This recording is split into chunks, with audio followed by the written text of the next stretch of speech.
আসসালামু আলাইকুম ওয়া রাহমাতুল্লাহি ওয়া বারাকাতুহু। আজকে আমরা শিখব রসায়ন প্রথম পত্রের গুণগত রসায়নের মোস্ট ইম্পর্টেন্ট টপিক দ্রব্যতার গুণফল। এই দ্রব্যতার গুণফল থেকে প্রতি বছর 2-3টা প্রশ্ন আসে।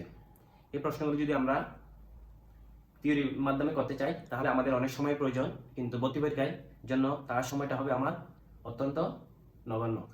তাই এই স্বল্প সময়ের মধ্যে আমরা কিভাবে দ্রব্যতার গুণফলটা সলভ করব তা এই ভিডিওর মাধ্যমে শিখব।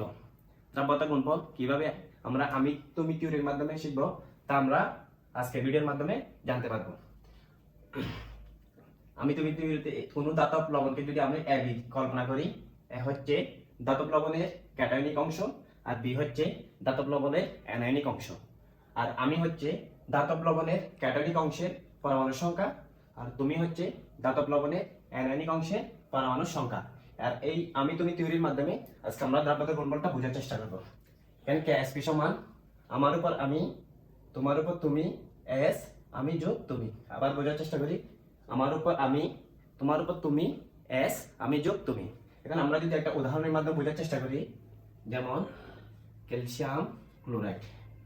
ক্যালসিয়াম ক্লোরাইডের ক্ষেত্রে ক্যালসিয়াম ক্লোরাইড ধাতব লবণের ক্ষেত্রে ক্যালসিয়াম হচ্ছে ক্যাটায়নিক অংশ আর ক্লোরাইড হচ্ছে অ্যানায়নিক অংশ।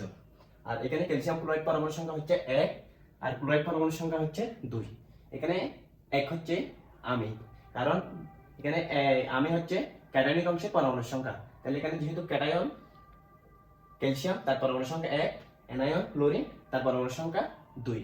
তাহলে আমি তুমি থিওরির মাধ্যমে বোঝার চেষ্টা করি। তাহলে আমি 1, আমার উপর আমি 1 ইনটু তুমি, এখানে তুমির মান হচ্ছে 2, তোমার উপর তুমি গুণ এস, আর এখানে এস হচ্ছে ঘনমাত্রা, তুমি যোগ আমি, তুমি যোগ আমি। তাহলে আমার দ্রব্যতার গুণফলটা কিভাবে আসে? 1 গুণ 4 গুণ s 3, এটা হচ্ছে 4s কিউব। তাহলে আমরা সহজে আমি তুমি থিওরির মাধ্যমে দ্রব্যতার গুণফলটা সহজে বুঝে গেলাম। আরেকটা উদাহরণের মাধ্যমে বোঝার চেষ্টা করি।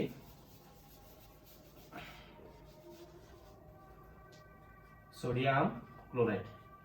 সোডিয়াম ক্লোরাইডে সোডিয়াম পরমাণুর সংখ্যা 1, ক্লোরিন পরমাণুর সংখ্যা 1। তাহলে আমার মান আমি হচ্ছে 1, আমার উপর আমি গুণ তোমার উপর তুমি, তুমি হচ্ছে এনআইন অংশে পরমাণুর সংখ্যা। তাহলে এনআইন অংশে পরমাণুর সংখ্যা হচ্ছে 1,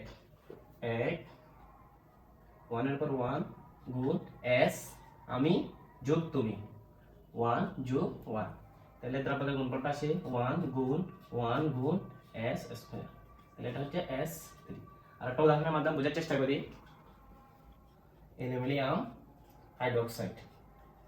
অ্যালুমিনিয়াম হাইড্রোক্সাইডের ক্ষেত্রে অ্যালুমিনিয়াম পরমাণুর সংখ্যা 1 আর হাইড্রোক্সাইড পরমাণুর সংখ্যা হচ্ছে 3। তাহলে এখানে আমির মান হচ্ছে 1, তুমির মান হচ্ছে 3। তাহলে আমার সূত্রটা আবার বসাই দিই। আমার উপর আমি, তাহলে 1 এর উপর 1 গুণ তোমার উপর তুমি, তাহলে তুমির মান হচ্ছে 3 কিউব গুণ s তুমি যোগ আমি, তাহলে 1 যোগ 3। তাহলে সূত্রটা আসে 1 গুণ 3 কিউব ইকুয়াল 27 গুণ s4, তাহলে 227 s to the power 4। তাহলে এটা হচ্ছে অ্যালুমিনিয়াম হাইড্রোক্সাইডের দ্রব্যতার গুণফল 27 s to the power 4।